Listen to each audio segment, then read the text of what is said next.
Salve, salve! Nessa aula de física aqui a gente vai resolver juntos a lista de ouro sobre eletricidade em física. Somente questões do Enem e é um apanhado do creme de la creme. É a lista de física mais importante que você pode fazer. Por quê? Porque ela contém absolutamente todos os assuntos, pelo menos assim, os mais importantes e recorrentes lá na prova de física do Enem, e a gente vai de fato resolver eles juntos aqui. Eu vou comentar com vocês. É uma lista para ser feita em 60 minutos, comigo te explicando ainda, e de fato a gente vai começar pelos assuntos mais simples, conceituais de eletricidade, sobre como é que funciona o fluxo da carga elétrica, sobre como é que você toma um choque, até ir passando por exercícios mais quantitativos, envolvendo, por exemplo, lei de Ohm, potência elétrica, definição e cálculo de corrente elétrica, até problemas de circuito elétrico e depois, inclusive, desaguando na indução eletromagnética. Então, assim, o cerne, o coração da eletricidade, vai passar por todos os exercícios que a gente vai resolver aqui. E o estudante que dá conta de resolver e compreender todos esses, com certeza está bem preparado. Então, sem dúvida alguma, essa aqui é uma lista que vai servir como um bom crivo de em que nível você está na sua preparação. Faz sentido? Então, sem mais delongas, vamos desenrolar, que eu já perdi quase que tempo para resolver uma questão aqui. Então, essa aqui é a lista e, ó, já faço um convite para você, tá? Se você quiser estudar física em altíssimo nível, dá uma lapidada no seu conhecimento, ou até mesmo você que está começando do zero, mas precisa ter um desempenho excepcional, se inscreve no treinamento da Virada. Vai ser um treinamento ao vivo gratuito que a gente vai fazer aqui no fim do mês de julho, começando no dia 29 de julho, às 19h07, toca no link que está embaixo, e com isso realmente eu perdi tempo para resolver uma questão. Vamos desembolar esse negócio aí. Primeira questão, Enem 2016. Durante a formação de uma tempestade, são observadas várias descargas elétricas, beleza? Raios, isso. Os raios que podem ocorrer das nuvens para o solo, descarga descendente, ou do solo para as nuvens, descarga ascendente, ou entre uma nuvem e outra. As descargas ascendentes e descendentes podem ocorrer por causa do acúmulo de cargas elétricas positivas ou negativas que induz, vou até grifar isso aqui, ó, que induz uma polarização oposta no solo. Essas descargas elétricas ocorrem devido ao aumento da ou do campo magnético da Terra, corrente elétrica gerada nas nuvens, resistividade elétrica do ar, campo elétrico entre as nuvens e força eletromotriz. Então tá, vamos fazer uma discussão aqui. Qual que é o grande lance? Imagina que você tem aqui, ó, uma certa nuvem, beleza? Beleza, então temos uma certa nuvem. E aí, meu amigo, o que está rolando aqui é o seguinte, digamos que rolou um acúmulo, por exemplo, de cargas negativas nessa nuvem. Então tem um excesso de elétrons. Como o próprio texto diz, esse acúmulo de cargas de um certo sinal, nesse caso negativo, vai induzir, lembra da indução? Ou seja, esses elétrons, eles vão fazer o quê? Repelir os elétrons que estão aqui na Terra, uma vez que cargas de mesmo sinal se repelem. Não é essa a brincadeira? Ah, tá. Então esse elétronzinho vai ser repelido, Vlapo. Desaparece. Esse elétronzinho repelido, esse aqui repelido, esse aqui repelido. Você entendeu? O efeito prático é que esses elétrons daqui meio que vão ser expelidos, né? Repelidos, e a ideia vai ser como se você tivesse aqui, né, carga positiva e carga negativa ali. Ah, tá. E se você tem essas cargas, estabelece-se um campo elétrico, né? O campo elétrico, as linhas de campo elétrico, só recapitulando, eu quero tentar fazer isso aqui, por mais corrido que seja, eu quero fazer isso em 60 minutos, mas eu quero te explicar os conceitos principais. O campo elétrico sai da carga positiva e vai para a carga negativa. E se esse campo elétrico, o ar, que é o meio aqui, que separa a nuvem e o solo, ele é um isolante. Ele não conduz bem corrente elétrica, né? Carga elétrica, ok? Mas se eu estabeleço um campo elétrico intenso o suficiente, de modo a romper a rigidez dielétrica do meio, do ar. O que é a rigidez dielétrica de um meio? É o maior campo elétrico ao qual o meio pode ser submetido sem que ele se torne condutor. Então o ar, que a princípio não é bom condutor de carga elétrica, se esse campo elétrico fica intenso o suficiente a ponto de superar a rigidez dielétrica do ar, que é o maior campo elétrico ao qual eu posso submeter o ar sem que ele se torne condutor. O que acontece? Se eu superar a rigidez dielétrica, o ar se torna condutor. E vai rolar então uma descarga elétrica Chablau, uma descarga elétrica descendente, beleza? da nuvem para o solo. Por quê? Porque são as cargas negativas que fluem. Se fosse o contrário, carga positiva aqui e negativa lá embaixo, seria uma descarga ascendente, porque a carga negativa que flui, ela ia fluir do solo para a nuvem. Beleza? Então, no fundo, como que acontece e por que acontece a descarga elétrica? Vejamos, foi por conta do aumento do quê? Da intensidade do campo elétrico entre as nuvens e a superfície da Terra. Inclusive, esse campo tem que ser intenso o suficiente a ponto de alcançar a rigidez dielétrica. A ponto de, na verdade, superar a rigidez dielétrica. Não sei se você percebeu, mas aqui a gente já permeou e pincelou vários conceitos importantes de física. Indução, campo elétrico, rigidez dielétrica e fluxo de cargas.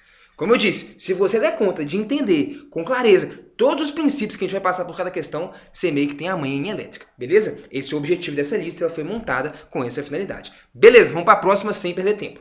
Há muitos mitos em relação a como se proteger de raios. Cobrir espelhos e não pegar em facas, garfos e outros objetos. Cobrir espelho, essa aí é boa, né, velho? Na roça a galera tem essa ideia aí mesmo. Eu lembro de ouvir isso daí com meus tios. Mas vamos lá.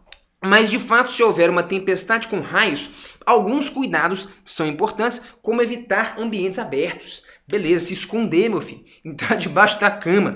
Um bom abrigo para proteção é o interior de um automóvel, desde que ele não seja conversível. Conversível é aquele que é aberto, né? Perfeito. Qual é o motivo físico da proteção fornecida pelos automóveis? Isolamento elétrico dos pneus, efeito de para-raios da antena, blindagem pela carcaça metálica. Esse é o famoso fenômeno, tá? Se você nunca ouviu falar, você precisa conhecer isso aqui, da gaiola de Faraday. Eu vou te explicar aqui em 1 minuto por que esse negócio funciona usando a ideia da indução eletrostática. Você precisa conhecer somente esse fenômeno. Veja bem, imagina que isso aqui é um objeto metálico, tá? É uma esfera metálica, sei lá, você pode entrar lá dentro se você quiser, esse tipo de coisa, beleza? É um objeto fechado, metálico. E aí você vem e estabelece um campo elétrico aqui fora. Então existe um campo elétrico aqui, por exemplo, esse campo elétrico pode ser, como a gente acabou de ver, olha que legal, eu já construí essa lista de modo que as ideias vão se desencadeando naturalmente. Esse campo elétrico pode ser muito bem, está relacionado a uma descarga elétrica que está rolando, o campo elétrico entre a nuvem e o chão e xablau, raio acontecendo e o pau quebrando, beleza? Só para você conectar a informação ali. Beleza, então eu tenho aqui esse campo elétrico, beleza? Tá aqui o nosso campo elétrico, vou desenhar assim, ó. Beleza, então tem um campo elétrico dentro? Tem também campo elétrico e tal, beleza. Tem aqui um campo elétrico. O que é um campo elétrico? Você pode imaginar que é o seguinte, que o que eu tenho aqui é uma placa positiva, né? O campo elétrico, a gente convenciona que ele sempre, as linhas de campo, né, saem da carga positiva e entram na carga negativa. Então você pode imaginar que é isso aqui. Se é um campo elétrico, por exemplo, uniforme, né, ele é criado dessa forma, beleza? Por placas planas e paralelas de sinais opostos. Perfeito. Olha o que você pode então imaginar. Imagina só comigo aqui, ó. Esse camarada aqui, né, esse nosso, vou colocar até aqui, ó.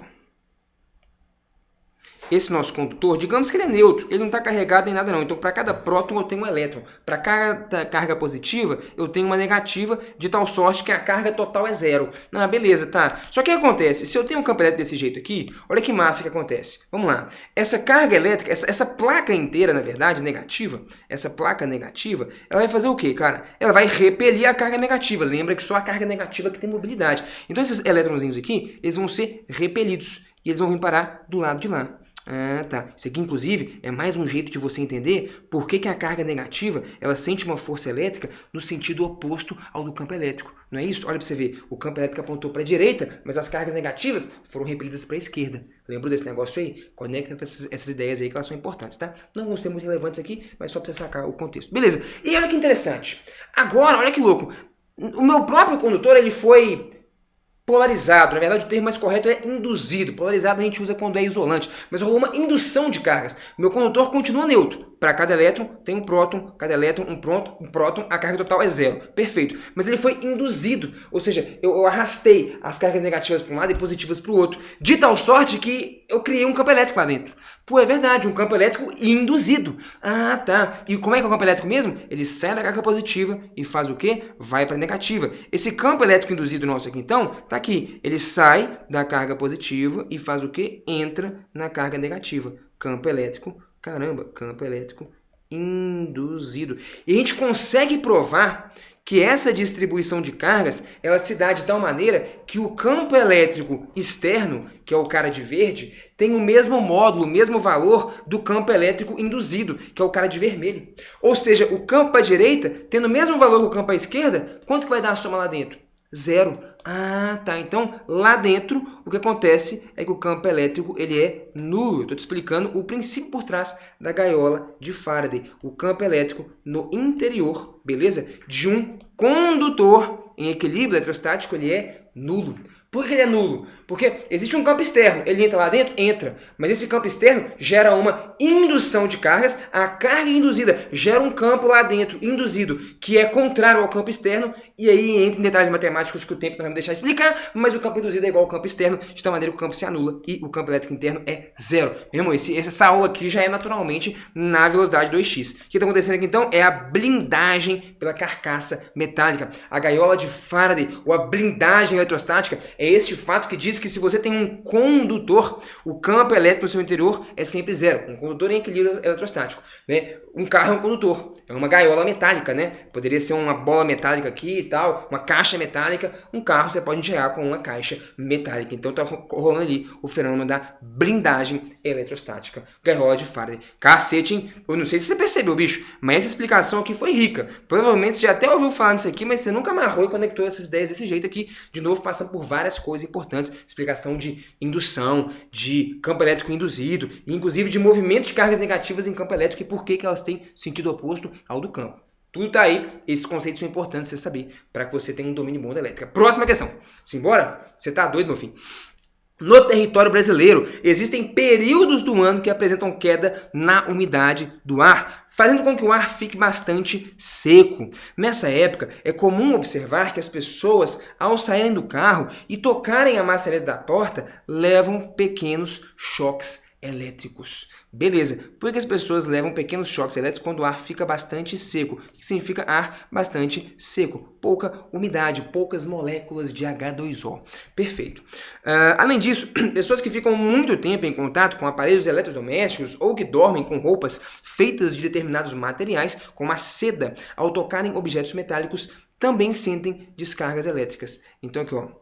Dorme com roupas feitas de materiais, como a seda, ao tocar em objetos metálicos também sentem descargas elétricas, ou seja, levam um choque elétrico. O choque elétrico é isso, cara, é a sensação da corrente elétrica passando pelo seu corpo, né? E corrente elétrica é carga elétrica fluindo através do seu corpo. Então a gente está falando de um fenômeno aqui de eletrização. Eu encosto em alguma coisa, essa coisa se descarrega através de mim, né? Então é uma eletrização por contato, né? A gente encosta e a carga flui através do nosso corpo. Beleza. O corpo humano sofre com esse fenômeno de descarga elétrica, comportando-se como um condutor. Beleza, condutor. A carga vai ser conduzida através do seu corpo. É isso que dá a sensação do choque. Sacou a ideia? Pois, então vejamos.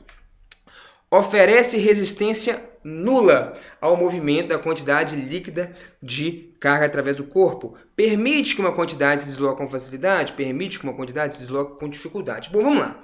Aí a gente vai ter que lembrar aqui da primeira lei de Ohm, que é uma das equações mais importantes quando a gente vai falar de eletricidade, beleza? E circuitos elétricos. A primeira lei de Ohm vai dizer que a diferença de potencial, beleza, é igual a R vezes I. Isso aqui vai ser um negócio importante para condutores ômicos e tal, mas, de novo, o tempo aqui não vai deixar a gente discutir isso aqui com tanto detalhe quanto eu gostaria, mas vamos lá. Essa aqui, U é igual a RI ou V igual a RI, é super importante. U é a diferença de potencial, é a tensão, é a voltagem, são os volts, beleza? R, resistência, e I, corrente elétrica, são os amperes. Beleza, olha que louco.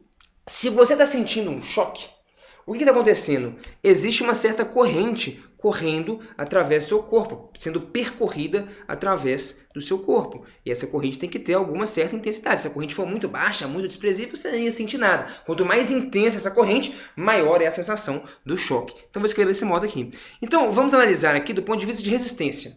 O seu corpo está funcionando como resistência elétrica. Se a resistência é alta, é muito difícil a corrente passar. Alta resistência, a corrente elétrica tende a ser baixa. Sacou a ideia? Ah, tá. Resistência significa justamente resistência à passagem de corrente. Beleza. Se a resistência, do contrário, ela é baixa, a corrente é alta, que eu acho que é o que está rolando aqui no texto, não é? Eu senti um choque. Então uma corrente alta, significativa, não desprezível, fluiu através do meu corpo. Então significa que o meu corpo, nessas condições climáticas citadas, ele se comporta como tendo baixa resistência à passagem de corrente. Ele não oferece muita resistência à passagem de corrente, inclusive é por isso que a corrente passa através do nosso corpo e toma um choque. Entendeu? Conectou a ideia? Pô, isso aqui você pode extrair matematicamente a partir da primeira lei de Ohm. Vejamos aqui então.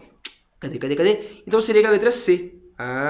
O corpo humano se comporta como condutor, permitindo, desculpa, letra B, estava tendo essa atenção, permitindo que uma quantidade de carga se desloque com facilidade através do corpo. O que significa a carga se deslocar com facilidade? O corpo humano oferece baixa resistência à passagem dessa carga elétrica, de modo que a corrente seja alta. E corrente elétrica alta passando pelo seu corpo, isso é o choque. Beleza? Então pronto, letra B é a nossa resposta. Bora para a próxima. Com o avanço das multifunções dos dispositivos eletrônicos portáteis, como os smartphones, o gerenciamento da duração da bateria torna-se cada vez mais crítico. O manual de um telefone celular diz que a quantidade de carga fornecida pela sua bateria é de 1.500 mAh. mAh, miliampere-hora, que significa isso. A quantidade de carga fornecida por essa bateria em Coulomb. Isso que ele já deu já é a quantidade de carga. Basicamente, ele te deu a quantidade de carga numa certa unidade, que é 1 miliampere-hora, e te pediu numa outra unidade, que é o Coulomb. É só uma conversãozinha. Tá, vamos lembrar aqui uma coisa então. Então tá, o que é uma corrente elétrica? A definição de corrente elétrica é a quantidade de carga que flui por tempo através de uma certa área da seção transversal de um condutor. Então, por exemplo, esse aqui é um fio condutor. Beleza. Eu cravo essa áreazinha aqui, ó, e eu meço, aqui, ó, aqui são as cargas elétricas, beleza? Elas estão passando aqui, elas vão atravessar. Beleza? Tem um campo elétrico lá e tal, não sei o que lá, as contas, beleza. Eu meço quanto de carga atravessa por tempo essa área, e essa razão, carga por tempo, né, vai me dar a corrente elétrica que flui através desse fio, através desse condutor. Sacou a ideia? Beleza. Qual que é a unidade desse negócio aqui, ó? Então, a unidade padrão de carga elétrica é o Coulomb. E tempo, no SI, Sistema Internacional, segundo. Tá? Então, o Coulomb por segundo é o que a gente vem a chamar de ampere. Vou até colocar então, 1 ampere, ou seja, a corrente elétrica, é o quê? É o Coulomb por segundo. Tá. Então assim, você poderia escrever também, se você preferir, de uma outra forma esse negócio aqui, que é o seguinte, ó, a carga elétrica, ela é o que então? Ela é a corrente vezes o tempo, né? Multiplica pelo tempo os dois lados, carga elétrica é corrente vezes tempo. Corrente vezes tempo. Perceba, o que você tem aqui? Corrente, ampere. Tempo, pode ser hora, minuto, segundo. O padrão é você usar segundo, unidade do sistema internacional, mas, por exemplo, poderia ser hora. Tá, então olha só. Corrente vezes tempo é carga. Corrente, ampere. Tempo, por exemplo, hora. Ampere-hora. Ampere-hora é carga. É o que ele falou. A quantidade de carga, ampere-hora. Ampere-hora realmente é carga. Porque ampere-hora é um produto de corrente por tempo. E corrente vezes tempo é carga. Beleza. Então realmente é carga. Só eu quero saber essa carga em Coulomb. Então vamos escrever isso aqui, ó. É 1.500 miliampere-hora. É isso? 1.500? 1.500. Então, vamos lá. Vamos por partes. 1.500. Primeiro, o que significa mili? Mili é só um prefixo. Milímetro é 1 milésimo do metro, milímetro. Tá. Miligrama, 1 milésimo da grama, miligrama. Tá. Então, mili significa 1 milésimo. 1 milésimo é 1 sobre 1.000. 1 sobre 1.000 é 10 a menos 3. Então, esse mili é só um prefixo matemático, não tem unidade de medida. Mili qualquer coisa é a milésima parte daquela coisa. Perfeito. Vamos avançar aqui então. Ampere. Ampere eu sei o que é. Ampere é Coulomb por segundo. Tá aqui em cima, ó. Ampere. Coulomb por segundo. Perfeito. Então, ampere é o nosso Coulomb por segundo. Vezes hora. Só que a hora nossa aqui, qual que é o lance, né? Essa hora nossa aqui, ele deu em hora mesmo. Só que, pô, o que é o ideal? O ideal é colocar essa hora em segundo, que aí mata com o tempo lá embaixo. Tá. Uma hora tem o quê? 60 minutos, que por sua vez tem 60 segundos. 60 vezes 60, uma hora tem 3.600 segundos. E aí ficou bom pra danar. Por quê? Porque você tem aqui, ó, segundo aqui, que vai matar com um segundo lá embaixo. E vai sobrar o quê? Coulomb, meu amigo. Vai sobrar Coulomb. O que eu tô te ensinando? Tô te ensinando aqui agora, ao vivaço, beleza? A converter ampere-hora para o quê? Para Coulomb. Vai sobrar Coulomb. Minha carga em coulombs. Pô, massa. Vai ficar como? 1.500 vezes 3.600 vezes 10 a menos 3. Isso dá o quê? Isso aqui dá 3,6. Tá. Então, 1.500 vezes 3,6 é o valor da sua corrente desculpa, da sua carga elétrica, beleza? Que é armazenada naquela bateria. E depois que ela descarrega, eu tenho que carregá-la de novo até ela guardar essa quantidade de carga. Sacou? 1.500 vezes 3.6. Como que eu gostaria de fazer essa conta? Eu faria essa conta desse jeito aqui, ó. Eu prefiro fazer da seguinte forma, ó. 1.500 vezes 10 a menos 3 ficaria sendo 1.5. Tá? 1.5 vezes 3.600. Perfeito? E 1.5 é o quê, cara? É 3 dividido por 2. Acompanha o raciocínio aqui, rápido. 3 dividido por 2. 3.600, eu vou dividir esse negócio aqui por 2, vai dar 1.800. E aí 1.800 vezes 3 é a conta que você tem que fazer. Eu acho essa conta mais fácil. 1.800 vezes 3. Eu gosto de pensar o seguinte, coulombs. Quanto que seria 2.000 vezes 3? Seria 6.000. 6.000 coulombs. Mas faltou 200 para ser 2.000. Faltou 200, 200 vezes 3, 600. Então faltou 600, 6.000 menos 600, 5.400 coulombs. Não acompanhou? Volta o vídeo que eu não vou te explicar, porque eu não tenho tempo para te explicar. 5.400 coulombs, tô te mostrando como que se acelera e faz conta mais rapidamente, beleza? 5.400 coulombs, bora pra próxima então. Como é que eu tô de tempo, meu Deus do céu? A figura mostra a bateria de um computador portátil. Portátil, meu filho, aquele que você pode portar, beleza? A qual necessita de uma corrente elétrica de 2 amperes para funcionar corretamente. 2 amperes, 2 coulombs por segundo. Ampere, coulomb por segundo. Carga por tempo. É isso que é um ampere. Ampere, eu vou ter que escrever aqui, meu filho. Tá prestando atenção, não? Coulomb por segundo, acompanha aí, ó. Coulomb por segundo. Beleza? Tá aí. Nossa senhora, tem um negócio aqui que começou a falhar agora aqui. Coulomb por segundo, você entendeu o negócio, né? Mas a caneta ficou sem tinta. A caneta biga aqui secou.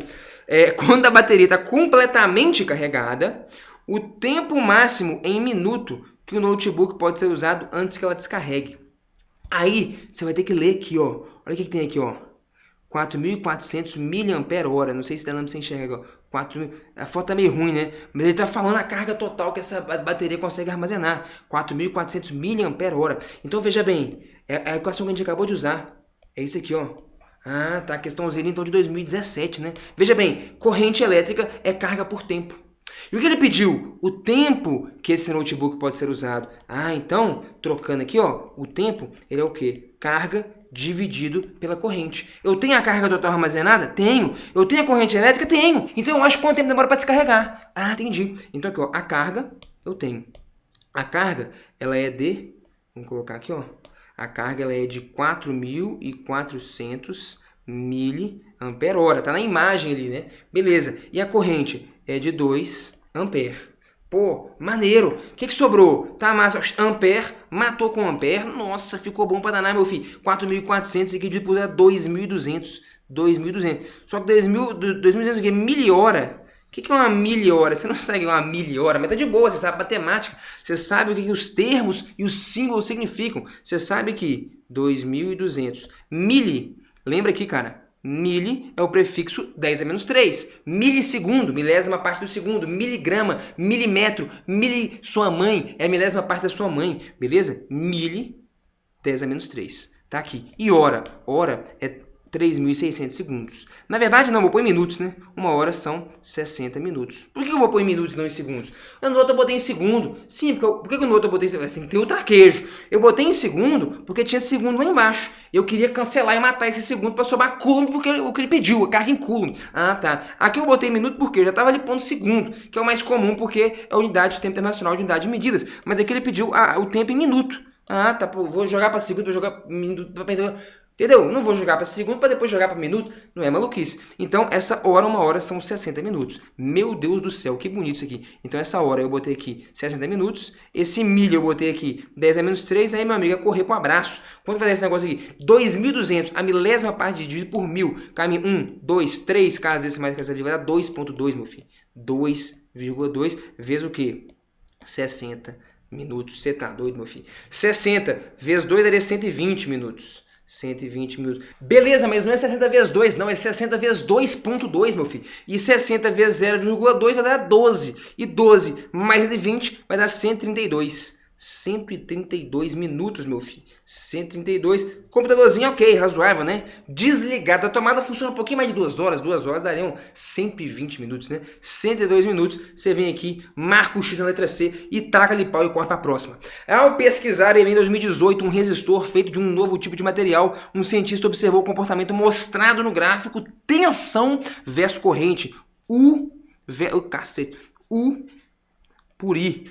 Tensão U, diferença de potencial por corrente, beleza? Esse é o seu gráfico, meu filho. Gráficozinho clássico. A inclinação desse gráfico vem a dar o quê, meu filho? Fala. A resistência, se o resistor for ômico, beleza? Tá bom. Então tá. Aqui, inclusive, é um gráfico meio maluco, porque após a análise do gráfico, ele considera a tensão em função da corrente é dada pela equação 10i mais i ao quadrado. O que você vai usar aqui, meu filho? U é igual a RI, ou V igual a RI, é a mesma coisa, né? Que tem gente que usa U, tem gente que usa V, depende da literatura, depende do que você usa, mas é a mesma coisa. É a tensão, é a diferença de potencial. Ele está pedindo o gráfico da resistência. Como é que eu obtenho, meu filho, a resistência, uma vez que eu tenho a tensão e uma vez... tá maluco aqui, ó? A resistência ela é o quê? Ela é a tensão dividida pela corrente. Tá, tensão, só isso. Quem que é a tensão? Ele te deu, meu filho, 10i mais i ao quadrado. É só jogar aqui, 10i, então aqui ó, tensão, 10i mais i ao quadrado, tudo isso dividido por i, que é a própria corrente. Tá, você pode só quebrar esse cara aqui, ó, se você quiser, em duas frações. Então é 10i dividido por i, distribuído no denominador, i ao quadrado dividido por i. I dividido por i, corta.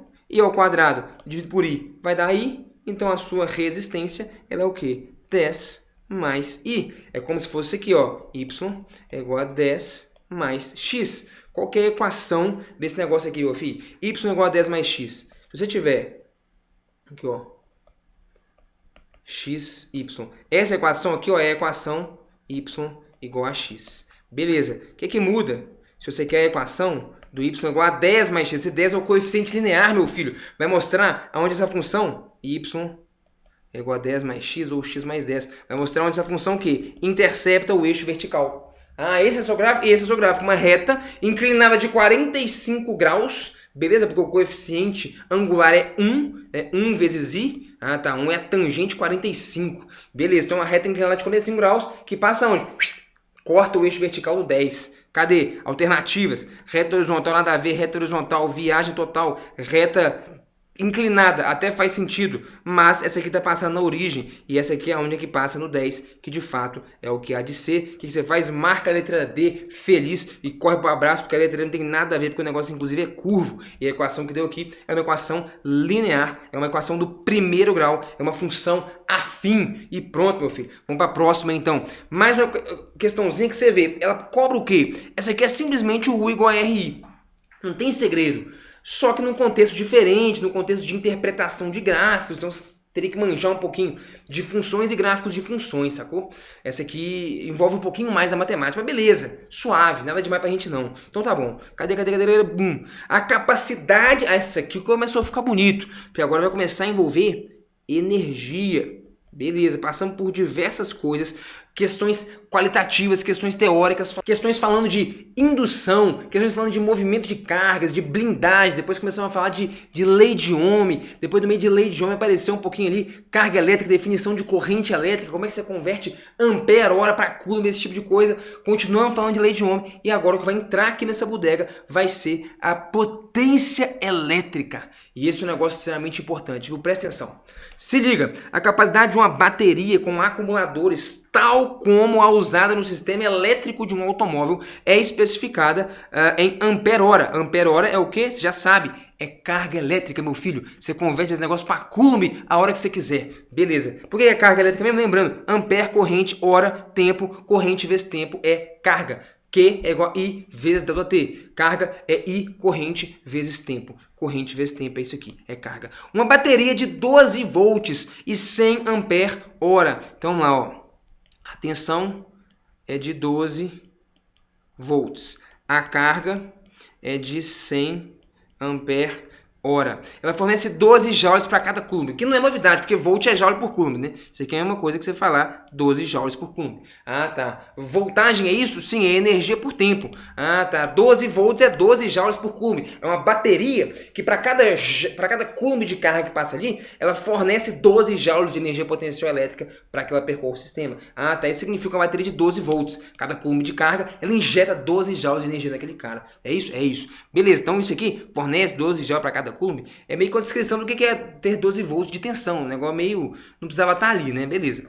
Se um gerador de resistência interna desprezível que fornece, presta atenção, que fornece uma potência elétrica média de 600 watts, uma potência média de 600 watts, fosse conectado aos terminais da bateria descrita, quanto tempo ele levaria para recarregá-la completamente? Aqui tem duas etapas esse problema. Primeira etapa é essa equaçãozinha aqui que, meu irmão, talvez seja a mais importante de todas, de elétrica, pensando no contexto da prova do Enem.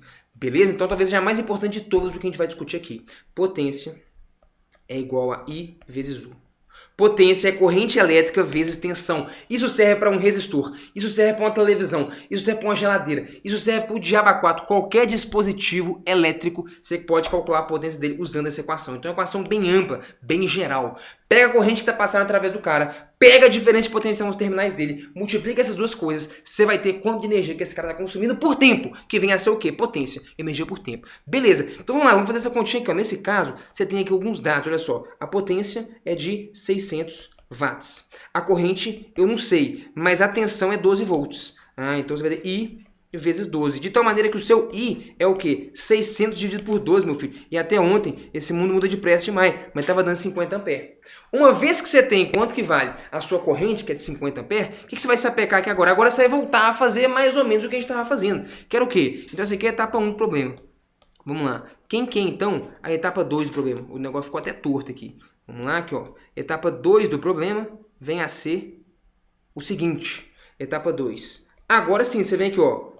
Carga é o quê? Corrente vezes tempo. Qual que é a pergunta? A pergunta é quanto tempo leva para recarregar essa bateria? Bom, eu já sei quanto é o quê? A corrente que passa através dela, 50 amperes. E eu já sei também quanto de carga tem que ficar armazenado nela. Eu já sei quanto de carga. Então eu acho quanto tempo eu demoro para recarregá-la. Quanto tempo eu demoro para, dada essa corrente, eu recarregá-la com aquela carga total de 100 ampere-hora. Nossa, fácil demais aqui, meu filho. Então aqui, o tempo vai ser o quê? A carga Q dividido pelo tempo. A carga é o quê? 100 ampere-hora. E a sua corrente é de quê? 50 ampere. Preciso converter para minuto, para segundo, para milissegundo. Não, meu filho. Ó. Ampere corta com ampere. Olha o que a equação está te falando. 100 dividido por 50 é 2. 2 o que sobrou? Hora. 2 horas. Mentira, 2 horas. Então perceba, essa questãozinha aqui, ó. Tá aqui, ó. 2 horas, letra B, a sua resposta. É uma questãozinha que ela é interessante. Ela realmente, ela mexe com um negócio aqui, cara, que talvez seja a equação mais importante da elétrica.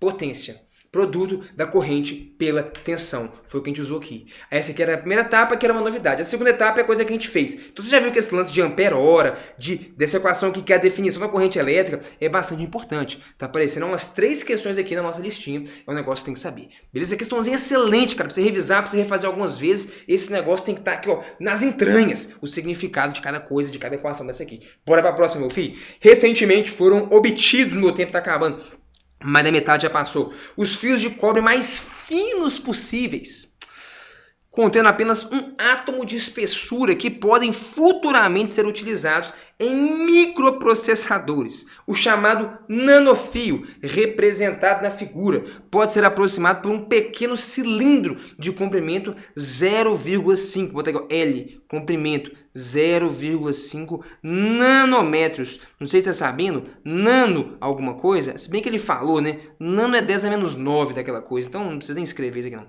Beleza. A seção reta de um átomo, então a área da seção transversal, ela é de 0,05 nanômetros ao quadrado, nanômetros quadrados, beleza? E a resistividade, do cobre, beleza? 17 ohm vezes nanômetro. Beleza. Um engenheiro precisa estimar se é possível introduzir o nanofio nos microprocessadores atuais. E a pergunta é, meu irmão, esse nanofio teria uma resistência de quanto? Então é o que a gente chama de segunda lei de Ohm. A primeira já passou. Segunda lei de Ohm. Que permite você fazer o quê, meu filho? Calcular, beleza? A resistência de um pedaço de fio, sabendo as suas características geométricas, a sua resistividade, o seu comprimento e a sua área da seção transversal. Só para ficar bem claro o que a gente está falando aqui, ó. Esse aqui é o nosso fiozinho.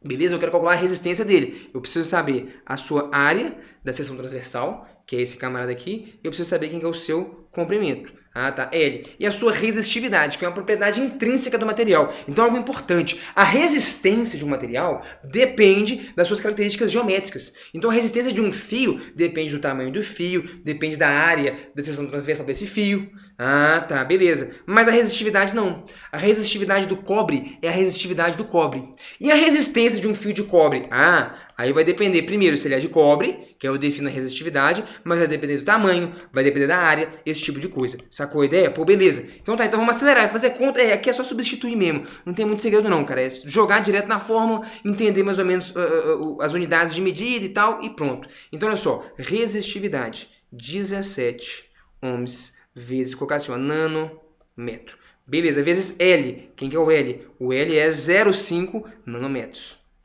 0,5 nanômetros. Vou deixar assim. Dividido lá embaixo pela área. E a área é o quê? 0,05 nanômetros ao quadrado. 0,05 nanômetros ao quadrado. Perceba, aqui em cima você tem nanômetro vezes nanômetro, que vai dar o quê? Nanômetro ao quadrado. Já cortou tudo. Vai sobrar direto o quê? Ohm, que é o que você quer saber. Que mede o quê? Resistência. Ah, tá. Vai dar 17 vezes meio.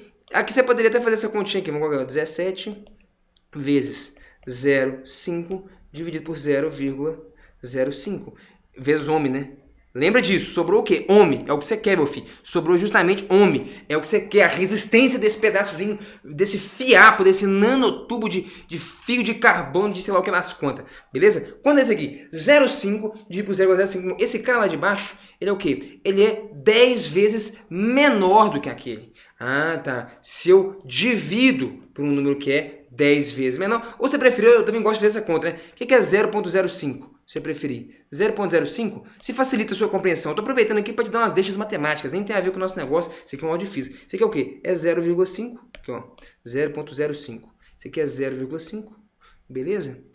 Aqui ó, 0,5 dividido por 10, ou vezes 1 sobre 10, não é? 0,5 vezes 1 sobre 10 dividido por 10 é 0,05. Ah, tá, porque aí você vê que o 0,05 morre. Ah, tá. Vai sobrar o quê? Uma divisão por 1 sobre 10. Mas dividir por 1 sobre 10 é uma coisa que multiplicar pelo inverso. E multiplicar pelo inverso de 1 sobre 10 é multiplicar por 10 sobre 1. 17 vezes 10, 170. Essa resistência, ela é de 170 ohms. Beleza? Isso aqui depois você volta com calma só pra você entender. É só um jeitinho, talvez mais simples, de você manipular, você reescrever uma expressãozinha para ficar claro o significado daquilo. Beleza? 170 ohms é o valor da resistência desse nanofio. E vamos para a próxima, meu filho. O chuveiro, o famoso chuveiro, questão do chuveiro, que tem a ver, inclusive, isso aqui, com a segunda lei de Ohm também. Então presta atenção aí, ó, se liga. O chuveiro elétrico é um dispositivo capaz de transformar energia elétrica em energia térmica. Como é que chama esse negócio, meu filho? Ele não tá te perguntando agora não, mas tem que saber. Efeito Joule. Beleza? Efeito Joule é o nome desse negócio aí. Beleza. O que possibilita a elevação da temperatura da água. Um chuveiro projetado para funcionar em 110 volts. Aí o cara te lascou. Pode ser adaptado para funcionar em 220. De modo a manter inalterada sua potência. Não, pera aí que isso aqui nós temos que guardar. Ele foi feito para funcionar em 110. O cara quer meter em 220 e quer manter a potência igual. Tá bom, meu filho? Uma das maneiras de fazer essa adaptação é trocar a resistência do chuveiro por outra. Então lá, primeiro, o que você vai fazer aqui, ó? Potência é I vezes U. Isso aqui é o que eu te falei. Vale para qualquer dispositivo elétrico. Beleza? Vale para o chuveiro, vale para tudo. Beleza? Multiplica a corrente pela tensão, você vai ter a potência. Tá, mas essa equaçãozinha aqui, ó, essa aqui só vale para resistores e resistores ômicos. Até porque tem um R, né? É resistência, então isso aqui só vai para resistor. Beleza, mas resistores ômicos, que é o que a gente trabalha de modo geral. Então tá, isso aqui vale sempre, só que essa só vale para resistor. E eu poderia então juntar essas duas aqui e obter uma fórmula de potência que vale só para resistor. Presta atenção, isso aqui vale para todo mundo. Isso aqui só vale para resistor. Se eu junto o que vale para todo mundo com o que vale só para resistor, eu vou ter uma equação que só vale para resistor. Beleza, então eu equaciono aqui, ó, U é igual a RI, e depois eu vou usar o I. O I, ele é o quê? U sobre R. U sobre R, que é o I, ele é o quê? U dividido por R. Beleza, como é que fica esse negócio aqui então? Então essa potência aqui, ela vai ser I vezes RI, I vezes U. Então vai dar RI ao quadrado. Ah, essa equaçãozinha aqui então, cara, ela só vale para resistor, isso. Ah, eu conheço essa, tá? Eu já vi esse negócio. Beleza, é uma junção da primeira lei de Ohm com a equaçãozinha da potência, que tá ela aqui. Beleza. Tá, próxima equação, como é que fica? Tá aqui, ó. A potência, ela vai ser o quê? No lugar do I, você vai colocar o quê? U sobre R. Beleza. Então vai ficar I, que é U sobre R, vezes U. Então vai dar o quê? U ao quadrado sobre R. Beleza, então esse negócio vai dar U. U ao quadrado sobre R. U ao quadrado sobre R. Beleza. Pega esse negócio aqui. Pronto, tá aqui a potência. Então tá.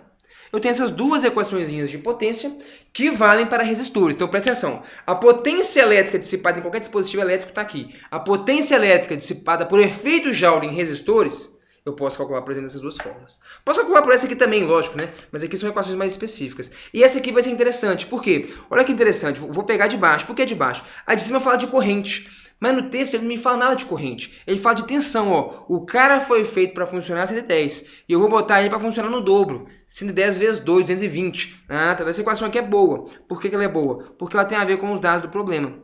Porque ele falou o quê? Eu quero que a potência seja a mesma. Constante. Eu não quero alterar. Mas o cara foi feito para funcionar em 110 e eu vou pôr em 220, que é o dobro. Mas peraí, se eu vou colocar uma tensão que é o dobro e a tensão está ao quadrado, 2 ao quadrado, 4. Ah, então em teoria era para a potência ser 4 vezes maior. Que? Entendi nada. Presta atenção, essa aqui você vai ter que voltar para você ver em detalhe, tá? Mas o lance é, essa equaçãozinha é uma equação que me permite calcular a potência dissipada por efeito Joule no resistor. Essa também. Por que você não usou a de cima? Eu poderia, mas ser muito mais complicado minha análise, justamente por quê? Porque a de cima envolve corrente elétrica. E essa é a grande vantagem dessa equação. Você tem que sacar em qual contexto é melhor você usar uma do que a outra, senão você começa a fazer confusão.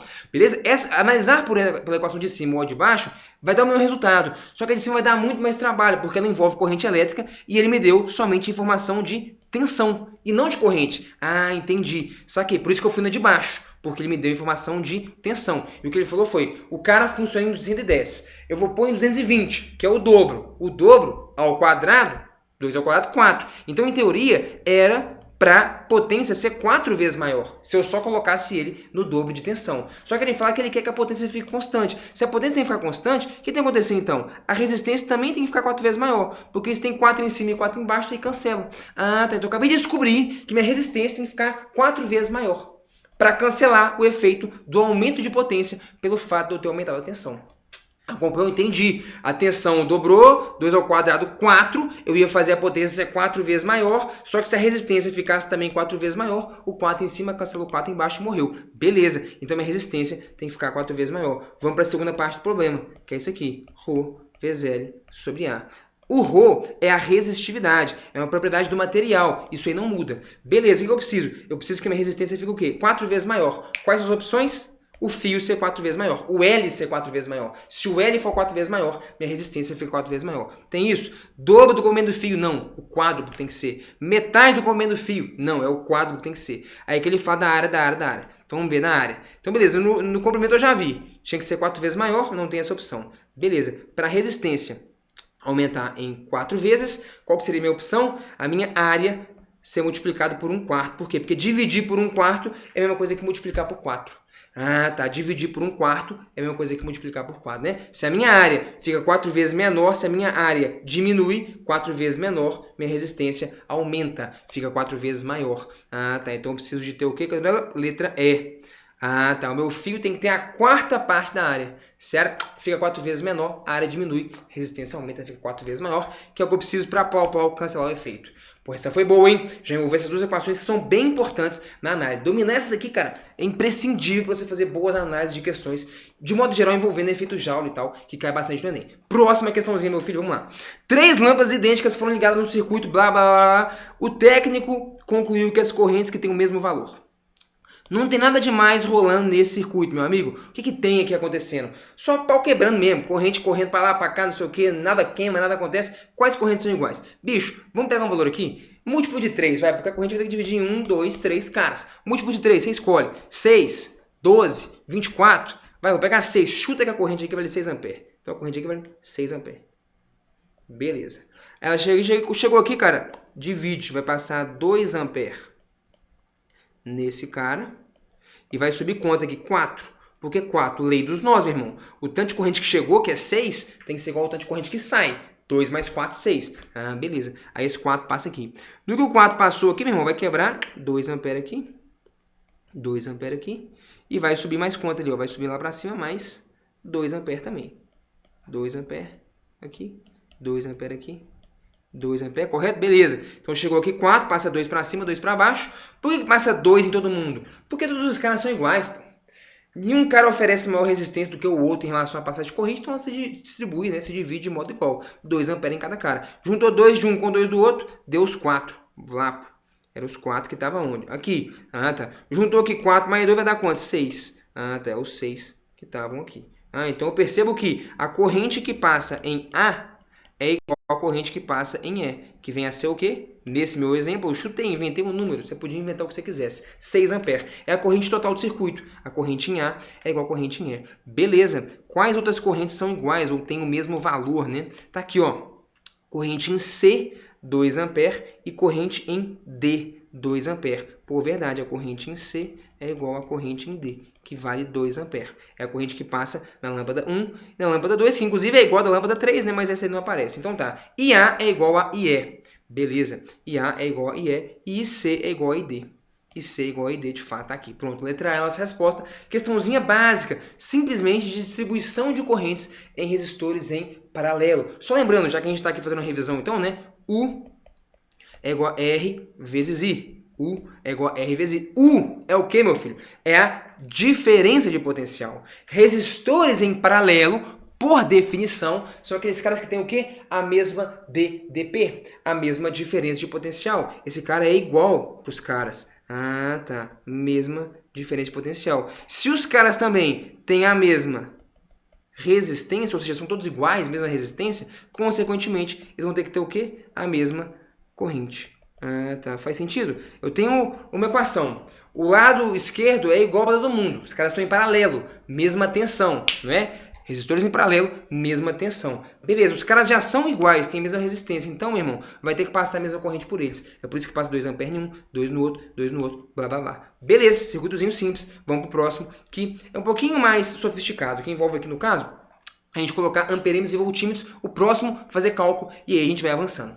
Um eletricista tem que medir resistência elétrica, blá, blá, blá, blá, aqui, ó. Medir resistência elétrica de uma lâmpada, ele tem uma lâmpada L, alguns fios, voltímetro V para medir a diferença, amperímetro A para medir a corrente. Como é que eu monto esse negócio? O que você tem que lembrar, meu amigo? Amperímetro, você sempre vai conectar em quê? Em série, beleza? Com o elemento com o qual você quer medir a corrente, tá? E voltímetro, voltímetro sempre conecta em quê? Em paralelo. Paralelo com quem? Com o elemento que você quer medir a diferença de potencial. Então perceba, minha lâmpada está aqui. Esse amperímetro está conectado em paralelo com ela. Paralelo, mesma tensão. Já está errado, o amperímetro aqui está errado. O voltímetro aqui está certo, porque o voltímetro está o quê? Também em paralelo com a minha lâmpada. Mesma tensão. Perfeito. Está em paralelo significa o quê? Pensa só.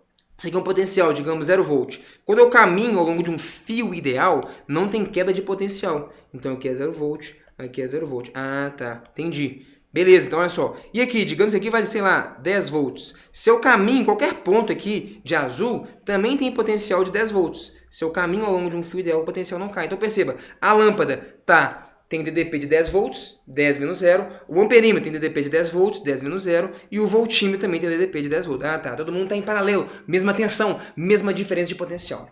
Quem está errado na letra A é o amperímetro que está em paralelo e não em série. Beleza.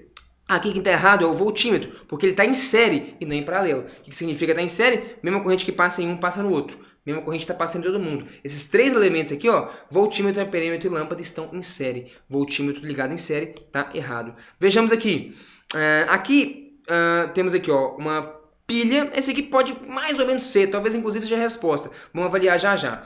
Esse aqui está errado porque o voltímetro, ó, ele está ligado em série com a lâmpada, está errado. Perceba que a mesma corrente que está passando aqui, ó, tá errado isso aqui. A mesma corrente que passa na lâmpada, passa no voltímetro. Então não pode voltímetro em série, beleza? E aqui o voltímetro também está em série, beleza? Com a minha lâmpada aqui, ó. Mesma corrente que passa na pilha, está passando aqui, ó, no nosso voltímetro. Beleza? Não faz sentido isso aqui não. Tá, então de fato, o que sobrou pra gente como resposta é realmente, deixa eu colocar, então, esse voltímetro aqui tá errado. Esse amperímetro também, esse aqui é tudo errado, né? O amperímetro tá em paralelo, o voltímetro em série. A letra é toda esquisita, né? Resposta, letra C. Perceba aqui então, ó, voltímetro ligado em paralelo, beleza? Com o elemento da minha lâmpada, beleza? E amperímetro ligado em série, ou seja, a mesma corrente que passa na lâmpada, ela passa com certeza no meu amperímetro. Pode ser ou não? Beleza, então lembra disso aí. voltímetro liga em paralelo, amperímetro liga em série. Beleza? Era só isso que essa questão cobrava. Agora uma questão de circuitos um pouquinho mais quantitativa. Beleza? Fazer um pouquinho de conta mesmo. Olha só. Qual é a resistência equivalente do circuito provocada por um toque que fecha o circuito no ponto A? Pum. Só isso. Olha só. Circuito está aberto em A e em B. Ele conta um textinho, blá, blá, blá, blá, blá. Tá de boa, beleza. Eu quero fazer o seguinte. Eu peguei, cara. O cara fez um cutucão ali, sei lá qual é o contexto, mas eu fechei o circuito no ponto A. Se você fechou o circuito no ponto A, o que significa? Ó, você conectou esse cara aqui. Em B continua aberto, no lado do B. Mas se o circuito está aberto aqui, esse cara a gente diz que ele está curto-circuitado. Não tem como passar corrente por ele. Imagina só, sai uma corrente aqui e tal, aí divide, um pedaço vem aqui, outro pedaço vem aqui. Para passar uma corrente aqui, me conta. Ela ia sair para onde? Se não está fechado o circuito. Então não tem caminho para a corrente aqui. Se não tem caminho, a gente diz que esse elemento está em curto. Ou seja, ele não participa do meu circuito. Então eu posso desmanchar. Esse cara nem existe. Aqui também não. Ah, tá. Meu circuito passa a ser só isso. Pô, maneiro. Vamos lá. Esses dois caras, eles estão o quê? Em paralelo. Por que em paralelo? Perceba. Ponto A. Ponto A representa um potencial. Aqui é o mesmo potencial. A. Chamar aqui, sei lá, de ponto B. Representa um potencial. Caminhei ao longo de um fio ideal, o potencial não muda. Aqui também é um potencial B. Perceba que os dois resistores estão entre os potenciais A e B. Eles têm a mesma diferença de potencial. Então eles estão em paralelo. Então algumas coisas importantes. Como que eu calculo resistência equivalente de resistores em série? Eu simplesmente somo os caras. R1 mais R2. Como eu calculo resistência equivalente de resistores em paralelo? Se são dois resistores, como que a gente tem ali, é o produto pela soma. Multiplico os dois e divido pela soma dos dois, beleza? Que nesse caso, 4 vezes 4, 16, sobre 4 mais 4, 8, 16 dividido por 8 dá 2. Esse é o resultado que você sempre pode guardar. Dois resistores iguais em paralelo, a resistência equivalente sempre vai dar o quê? Metade de cada um deles. Por quê? Porque se você faz o produto pela soma, mas os números são iguais, então é como se fosse o seguinte, ó. Aqui, ó. Você vai ter ó, R vezes R sobre R mais R. Só que R mais R é o quê? É 2R. Ah, então você vai ter o quê? R vezes R dividido por 2R. Um R corta, isso vai dar o quê? R sobre 2. Ah, tá. Se eu aplico essa ideia de produto pela soma, só que R1 é igual a R2... A resistência equivalente é o quê? R sobre 2. A resistência de cada um deles dividido pela metade. Ah, tá. 4 em paralelo com 4 vai dar um cara de 2. É isso que está me dizendo? É isso que eu estou te dizendo. Ah, então aqui ó, já vamos juntar. 4, beleza? 4 em paralelo com 4. Juntei esses dois caras. Vai dar o quê? Vai dar um cara aqui de 2. Deixa eu tirar aqui. Opa. Aqui, ó, arranquei fora. Pronto. Juntei esses dois caras, viu? 4 em paralelo com 4, puf, deu um cara de 2. Ah, beleza. E aí agora eu somo. Esses caras estão o quê? Em série. Por que em série? Porque a mesma corrente, ó, que passa em um, passa no outro. Se os caras estão em série, então a gente faz o quê para achar a resistência equivalente? Soma R1 mais R2. 2 mais 4. 2 mais 4, 6. Então isso aqui é 6 quiloohms. Beleza? 6 quiloohms é a sua resistência equivalente. Pode ser? Então também questãozinha clássica demais, que é saber calcular resistência. Tá comigo ou não? Tá prestando atenção? Cálculo de resistência equivalente em série e em paralelo. Série, o que significa estar associado em série? Mesma corrente que passa em um cara, passa no outro cara. O que significa estar associado em paralelo? Mesma diferença de potencial de um cara é igual a diferença de potencial do outro cara. Série, mesma corrente, soma as resistências. Associação de resistores em paralelo, mesma diferença de potencial, produto pela soma, se for dois caras. Perfeito? Beleza. Então tá bom, meu filho. Vamos desembolar esse negócio aí para a última questãozinha maçariza. Só recapitulando, presta muita atenção. A gente passou aqui por conceitos simples de elétrica, de eletrização, de descarga elétrica, de gaiola de Faraday, de indução. Avançamos um pouquinho e adentramos ali em lei de Ohm, corrente elétrica, potência elétrica, associação de resistores em série e em paralelo, dissipação de energia por efeito Joule, um negócio extremamente importante, aquelas duas equações de potência, R vezes E ao quadrado e U ao quadrado dividido por R. E agora, então assim, a gente meio que passou, na boa, por 80% do conteúdo elétrica discutindo esses negócios aqui. Beleza? De forma bem pontual. É o que eu falei. Se você sabe fazer no detalhe, com muita segurança, essa lista inteira, meu irmão, você domina quase tudo de elétrica. Por isso que ela é a melhor lista de elétrica para você fazer e estudar em 60 minutos. E agora a gente deságua no último tópico, que é isso aqui, cara. Que é indução eletromagnética. O suprassumo da elétrica ali. Bom, vamos lá, é bem 2014 essa questãozinha aqui, né? Então o que é esse lance aqui? Prazinho tá curto, hein? O funcionamento dos geradores de usinas elétricas baseia-se no fenômeno da indução eletromagnética por Michael Faraday. Beleza, indução eletromagnética, que diz o quê, cara? Que diz que cargas em movimento geram campo magnético. É isso, esse que é o lance. Pode-se observar esse fenômeno ao se movimentar um ímã e uma espira em sentidos opostos com módulo da velocidade igual a V, induzindo uma corrente elétrica de intensidade I, como ilustrado na figura. Beleza? Qual que é o grande lance aqui então? Então, peraí, vamos voltar, né? Deixa eu colocar melhor aqui minha pontuação. Cargas elétricas em movimento geram campo magnético. Isso, na real, já era conhecido. Beleza? Que carga em movimento gera campo magnético. O grande lance da indução é conectar as duas coisas, né? Que um campo elétrico pode gerar um campo magnético e um campo magnético pode gerar um elétrico. E aí o magnético gera o elétrico gera o magnético, um campo elétrico variável, né? Gera um campo magnético variável. E um campo magnético variável gera um campo elétrico variável. E aí o elétrico variável gera um magnético. É um fenômeno que se autossustenta. Como é que chama isso? Onda eletromagnética, né? Oscilações de campos elétricos e magnéticos em direções perpendiculares. E é um fenômeno que se propaga, que se auto-mantém. Que doideira, né? A indução eletromagnética tem a ver com esse lance aí. Cacete, que doideira. Beleza, então olha só. Pode-se observar esse fenômeno ao se movimentar um ímã e uma espira em sentidos opostos. Por quê? Porque um ímã é o quê? Campo magnético. E o campo magnético variando, porque eu estou mexendo ele, então o campo magnético que está penetrando aqui muda, esse campo magnético variável vai gerar um campo elétrico variável. Mas campo elétrico gera o quê? Diferente potencial. E diferente potencial gera o quê? Corrente elétrica. O movimento de carga, né? Que começa aqui através de uma corrente elétrica. Ah, tá. Então olha que louco. Estou mexendo o ímã, campo magnético. Então o campo magnético que está furando essa espira aqui varia. Campo magnético variável gera campo elétrico. Campo elétrico gera diferente potencial gera movimento de carga, movimento ordenado de carga elétrica é o que a gente chama de corrente elétrica. E eu detecto, então, através de uma corrente elétrica, esse fenômeno da indução eletromagnética. Estou te dando um breve resumo da coisa, só para a gente colocar os pingos nos is e tal. É um resumão aqui da ideia, mas só para a gente colocar o que é esse fenômeno. Beleza. Ao se obter uma corrente com o mesmo sentido da apresentada na figura, utilizando os mesmos materiais, outra possibilidade é mover a espira para... Então o que ele faz? Pode observar esse fenômeno, movimentar um ímã e uma espira em sentidos opostos, com velocidade constante. No fundo, o que eu estou fazendo? Eu estou afastando, o que importa é o movimento relativo, né? O ímã foi para cá e a espira para cá. Eu afastei o ímã da espira. Se eu afastei o ímã da espira, a espira ficou mais longe dessa região. Se o ímã ficou mais longe também dessa região, ou seja, o campo magnético lá diminuiu.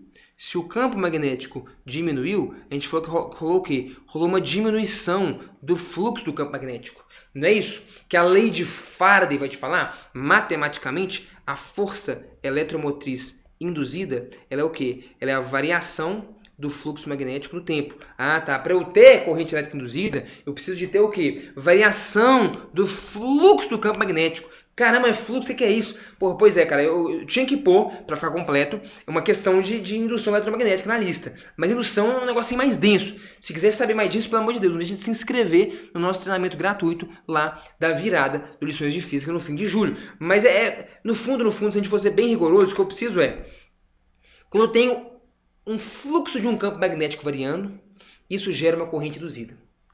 O que é o fluxo? Pois é, cara, aí eu vou partir da premissa que você já viu isso em algum momento. Mas basicamente, então, afastei ímã da espira, diminui o fluxo do campo magnético aqui. Tá, então o efeito é diminuir o fluxo do campo magnético aqui, e aí isso gera uma corrente induzida no sentido de contrariar a variação desse fluxo. É o que fala a lei de Lenz, né? Pô, bicho, esse aí ficou complicado, esse aí não deu pra mim não, esse aí ficou difícil. Pois é, eu tinha que botar uma questãozinha dessa aqui pra ficar bem representando o negócio. Mas vamos lá. Basicamente, então, qual que foi o efeito, cara? O efeito resultante aqui foi diminuir o fluxo do campo magnético aqui. A quantidade de linhas de campo magnético que estavam furando esse cara. Quando eu afasto a espira, beleza, do ímã, diminui o fluxo do campo magnético. Tá, se diminuir o fluxo do campo magnético, gera uma corrente nesse sentido. E a pergunta foi, eu quero obter uma corrente com o mesmo sentido.